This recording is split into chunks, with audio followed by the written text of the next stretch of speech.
Praise the lord, హల్లెలూయా. మన ప్రభు అయిన యేసుక్రీస్తు నామం పేరట ఈ ఉదయకాలపు ఆదివారపు శుభాభివందనాలు తెలియజేస్తున్నాం. దేవుని బిడ్డలారా, ఎలా ఉన్నారు? దేవుని కృప తోడుగా మరొక ఆదివారాన్ని యేసయ్య మనకి అనుగ్రహించినందుకు యేసయ్యకే సమస్త ఘనత మహిమ ప్రభావములు కలుగునుగాక. ఆయన సన్నిధికి వెళ్ళి ఆయన మాటలు వినడానికి సిద్ధపడుతున్నారా? కుటుంబాలతో సిద్ధపడండి, ప్రభువుకి కనిపించండి, ప్రభు మాటలు జాగ్రత్తగా వినండి. ఎందుకంటే యేసు ప్రభు వారు ఒక మాట అంటాడు. ఒక స్త్రీ యేసు ప్రభు వారి దగ్గరకు వచ్చి వాళ్ళ తల్లి అయిన మరియమ్మను పొగుడుతూ ఉంటుంది. పొగుడుతూ ఉన్నప్పుడు ఆమె చాలా ధన్యురాలు అని చెప్పి ఆమె పొగుడుతూ ఉంటే యేసు ప్రభు వారు లూకాసు వార్త 11వ అధ్యాయము 28వ వచనంలో, అవును కానీ దేవుని వాక్యం విని దాన్ని గైకొన్న వారు మరీ ధన్యులని చెప్పాను. హల్లెలూయా. మా తల్లి ధన్యురాలు అని అంటున్నావు, అవును కానీ ఆమె ధన్యురాలే, కానీ దేవుని వాక్యం విని దాన్ని గైకొనేవారు మరీ ధన్యులని చెప్తా ఉన్నారు. యేసు ప్రభు వారి యొక్క తల్లి మరియమ్మ ఆమె గర్భం ధరించినప్పుడు ఆమె పరిశుద్ధాత్మతో నింపబడి ఇది మొదలుకొని అందరూ నన్ను ధన్యురాలు అని చెప్పేస్తానంటారు. ఇక్కడ ఒక స్త్రీ యేసు ప్రభు వారి దగ్గరకు వచ్చి నీ తల్లి ధన్యురాలయ్యానంటే, అవును నా తల్లి ధన్యురాలే. అయితే ఒక మాట చెప్తున్నా, ఏంటంటే దేవుని వాక్యం విని దాని ప్రకారం గైకొనేవారు మరీ ధన్యులు అని చెప్తున్నారు.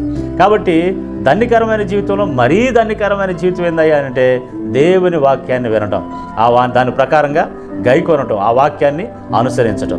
కాబట్టి దేవుని వాక్యము, దేవుని మాట, నా ప్రియ దేవుని బిడ్డలారా, దేవుని మాట వినటం అంటే ఆయన వాక్యాన్ని వినటం.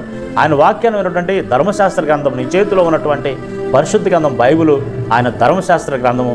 భక్తుడైన దావీదు 1వ కీర్తనలో 2వ వచనంలో యెహోవా ధర్మశాస్త్ర గ్రంథమందు ధ్యానించుతూ దాన్ని దేవారాత్రులు ధ్యానించేవాడు ధన్యుడు అని అంటాడు. ధర్మశాస్త్ర గ్రంథాన్ని దేవారాత్రులు ధ్యానించేవాడు ధన్యుడు అని అంటాడు. అంటే ధర్మశాస్త్ర గ్రంథాన్ని ధ్యానించడం అంటే ఆయన మాటలను ధ్యానించడం, ఆయన మాటలు వినటం అన్నమాట.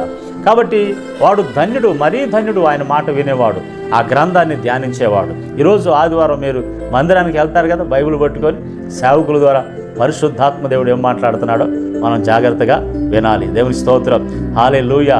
వాటిని ధ్యానిస్తాను.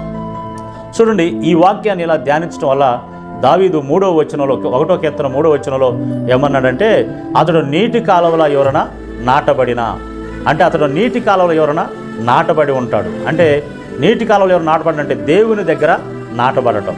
దేవుని దగ్గర నాటబడటం అని అంటే దేవుని సన్నిధిలో నాటబడటం. అందుకే 52వ కీర్తన 8వ వచనంలో దేవుని మందిరంలో నాటబడిన వాడిని పచ్చని ఒలీవ మొక్క వలె ఉన్నాను నేను అంటాడు భక్తుడైన దావీదు. కాబట్టి దేవుని మందిరంలో నాటబడి పచ్చని ఒలీవ మొక్క వలె ఉన్నాను అంటాడు. కాబట్టి దేవుని దగ్గర నీవు నాటబడే అనుభవం ఉంటావు. ఎవరో దేవుని మాట వినేవారు. రెండో మాట ఏమంటాడంటే ఆకు వాడక అంటే దేవుని దగ్గర నాటబడిన వాళ్ళు ఆకు వాడతానంట. స్తోత్రం, హల్లెలూయా. వాడిపోవటం అని అంటే శ్రమలు వచ్చినప్పుడు చాలామంది వాడిపోతారు, కష్టాలు వచ్చినప్పుడు చాలామంది వాడిపోతారు, బాధలు వచ్చినప్పుడు చాలామంది వాడిపోతారు. కానీ దేవుని దగ్గర నాటబడిన వాళ్ళు మరీ ధన్యులు కదా వీరు. కాబట్టి వీళ్ళు ఆకు వాడిపోకుండా వీళ్ళు ఉంటారు. అంటే శ్రమల్లో కూడా కష్టాల్లో కూడా వీళ్ళు నిలుస్తారు. ప్రభు మహిమ కొరకు వీళ్ళు పచ్చగా ఉంటారు. స్తోత్రం, హల్లెలూయా. నీటి కాలువలు ఎవరన్నా నాటబడటం, దేవుని దగ్గర నాటబడటం, ఆకు వాడకుండా ఉండటం అంటే శ్రమల్లో కూడా కష్టాల్లో కూడా నిలబడటం.